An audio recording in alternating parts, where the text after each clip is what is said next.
a lot of job descriptions for entry level have robust qualifications because the manager is too busy to train and is actually desperate for someone who's more advanced in cyber, but maybe the gap is more in mid-level talent. Naomi, what do you think? Yeah, so the gap really is in the mid-level senior roles, but you're not just going to have those people pop out of nowhere, right? You have to start somewhere. So hire an entry-level person, train them into those mid-level roles, give them the support and the training that they need to get to that level. So yeah, it does take time, a little bit of risk, a little bit of effort, but I think that's what our industry is so desperate for. We want the talent at the mid-senior levels, but we're just switching people out from roles that they already have. So we're just like taking one person, hey, you already do this role at company A, come to company B, we'll give you snacks. Like Mm-hmm. that is not what we want as cybersecurity professionals. We want to cross train. We want to help bring up others.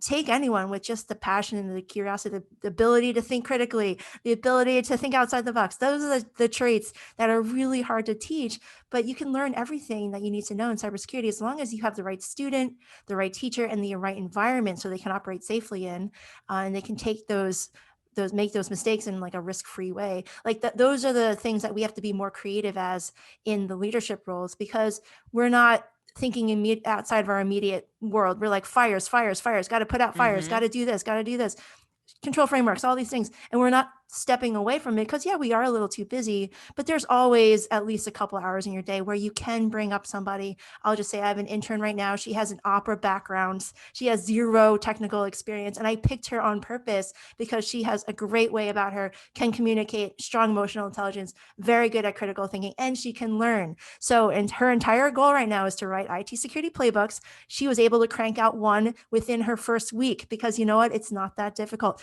to find information, to build a great incident response playbook for like ransomware. That's what she's doing right now.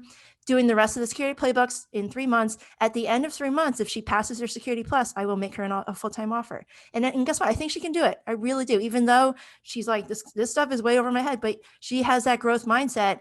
She doesn't know it yet. So that keyword is yet for her.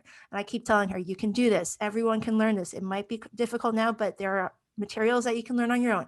And I help her. I meet with her a couple of hours a week just to pull her along and give her things to look at, right? So it's not that hard. We just have to be creative as industry professionals to give someone a chance and to teach and to mentor and to train. I love that because you're thinking about what I hear when you say what you just said is that you're thinking about pipelining to solve a longer term problem. I agree that if companies, and it can be easier to be reactive, but that just makes so much sense. And it's, probably the only way to actually make any genuine impact in the longer term. Yeah, that's right. Perfect. Okay. It's so hard to pick. There's so many good questions, but it's a good thing. So Alexander Kostev said for Dave, so Dave, get ready. How do you network in today's climate? And by climate, I assumed COVID. I'm a very social butterfly and like to meet people in person, go to conferences and events. I do not know how to network in the present day, which I think a lot of us can relate to. So, Yeah, Well, some that's tough. It's interesting. I'm the president of an ISSA chapter in Martinsburg, West Virginia. And for 3 months last year, we didn't have a meeting. And we finally went to Zoom, which is not really the best way to do it. But we did it. And even if it's outside of your comfort zone, you still should do it, right? Because there are a lot of people who are comfortable actually in this particular environment, right? I prefer the one-on-one personal relationships myself, as you described, Alexander. So I appreciate that. But I think that you may have to take yourself out of your comfort zone a little bit and then look at these ISSA chapters. For example, I'm not saying that's the only one, but is a really good one because it's sort of product agnostic. And then participate in those meetings, become a guest and then become a member, and start to chat with folks. And eventually, as time goes on, those people might be willing to mentor you, and they might be willing to do it in person based on whatever criteria they're comfortable with. So I hope that helps. I'll just say really quick, I think networking is happening right now. So if you guys open the Q&A, you'll notice there's 14 open questions, 10 of them have been answered, or I'm sorry, 10 additional questions have been answered, and 3, I think, dismissed. I don't know what that means. The idea is the people who have put in your questions, the 24 people who have asked questions are actually networking. They are networking right now. So they're coming onto our screen. Alexander Kostev, Jamila Shakur, Alfonso Futch, Owen Tracy, Norman Owens. These are the people who are asking questions to get kind of some of that generate that that conversation. And guess what? I guarantee you, if any one of those folks now, sends us a message on LinkedIn and says, hey, I was the person who asked you the question about breaking in cybersecurity. What kind of hands-on experience can I get? Whatever. And I'll be like, hey, I remember that question. Great question. Do you have any follow-up questions?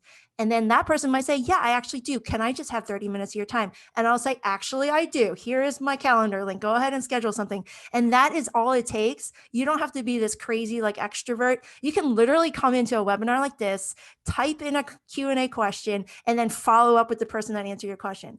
Trust me, it works. This happens all the time. It takes 0 minutes of effort. Like, go ahead and try it. So Alfonso, Alexander, Owen, go ahead and DM me after and be like, hey, I was that person with this question. Thank you for your answer. Or, hey, I hated your answer. Or something. Like, just go a little bit back and forth like that. I will reply. And a lot of people will too.